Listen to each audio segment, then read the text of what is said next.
I thank you for your opportunity to present to the board tonight as I show you and present to you the ways that I will develop a collaborative culture at John Dewey Academy.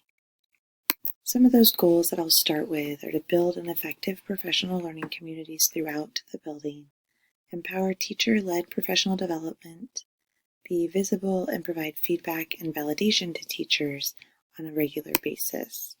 And ultimately, the goal would be to have that collaborative culture where teachers share that strong educational value towards working together, pursuing professional development together, and are committed to improving their work. So that becomes an embedded trait within the staff at John Dewey. So the thing that I would have to start with is building some rapport, having them work together outside of an educational discussion. And so here's an example of an activity that we might start the year with to help build that rapport.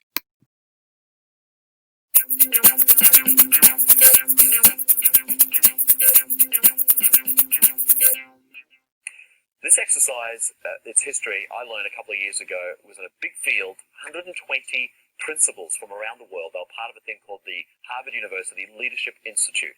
Some of these principals were actually from Australian schools, but generally from around the world.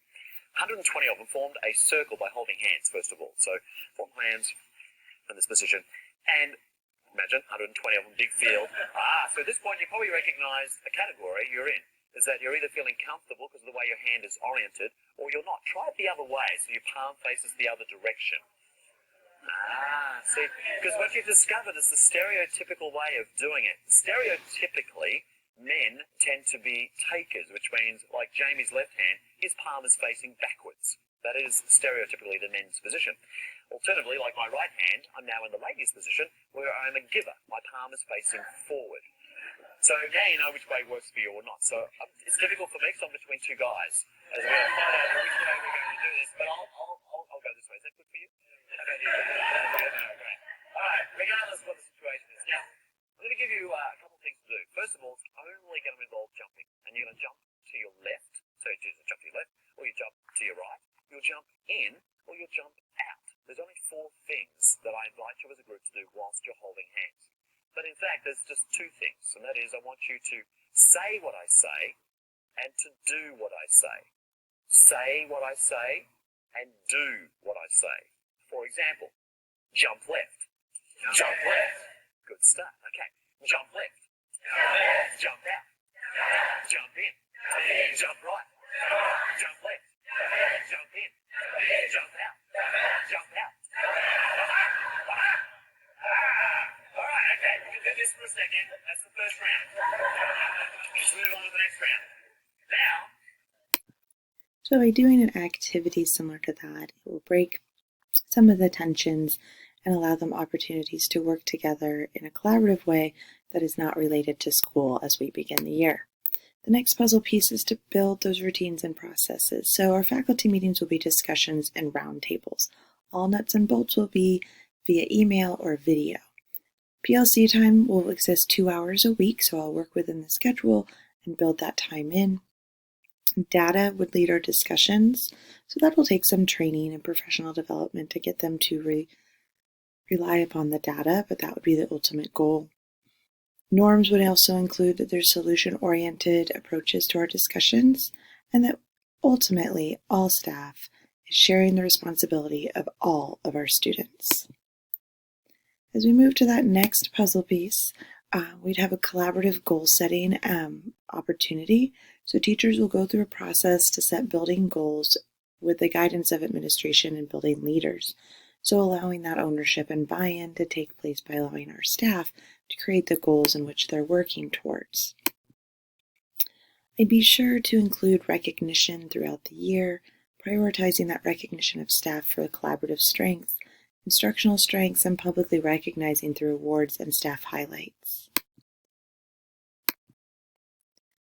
I'd work towards distributing leadership, so utilizing assistant administration, department chairs, and other teachers that would demonstrate strengths to lead professional development, guide in those problem-solving discussions and brainstorming, and hold each other to a high standard as educators in general.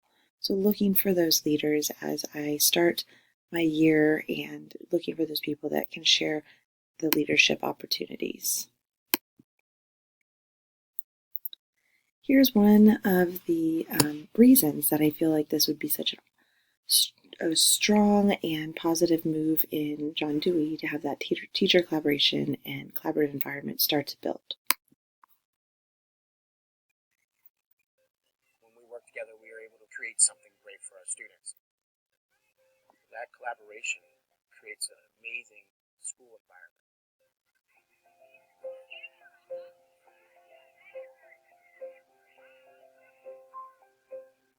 One of the biggest challenges of any school is people go into their rooms and they close their doors, and that's the way teaching used to be, right? So you have to begin making it not okay to close your door. So often we hold all the good things we do to ourselves because it becomes kind of like a competition. But when you're able to collaborate with your colleagues, it really affects the student's education. We're having the exact same homework. In terms of building a team, you have to think about where are the strengths. Our principal saw that I have this strength and he has that strength. So when she put us together, it was hard at first. There are differences in opinion. Yeah, big time. The truth is that we didn't really like each other. Because we were very different people, different styles. But when we started working together, we were both passionate about working. We were both willing to put the time in. They started talking to each other. Well, what text are you using? How are you making that connection? How are you going to run your writing conference? It was like the conversation of the month. We're both understanding that the main goal as a teacher is to get those students to learn. Okay, got it. The teacher collaboration at Wildwood is really intentional. In our schedule, when we have our preps, they're aligned to each other. I wanted to also talk to you about our current budgeting activity. Do you think they're ready to take a whole 4-day, 3-night vacation and with the $1,000 budget? We didn't do this last year as far as doing the activity. We did the questions, we did everything like that, but we didn't do the activity. We didn't prep them as much, right? Like that whole area in that project is what's trouble. So ultimately that would be my goal, is that our teachers are comfortable working within each other's classrooms, sharing what they're doing, looking at how they're doing it, how they can learn and build from each other. So one of those principles that we need to build upon is discussions. So having those important discussions as a staff. How important do you feel it is for students to develop goal-setting skills, looking at how confident teachers are that they should be able to close that achievement gap within our students. So using these teacher discussions to set building goals and mission statements and empower our teachers in our decision making. And none of this will happen over time. This will gradually build to a deeper and deeper level of collaboration, as well as I'm able to make new hires, we can establish those as norms within our building, that they're just regular opportunities for teachers to learn together. And then the final piece would be the strategic grouping of teachers.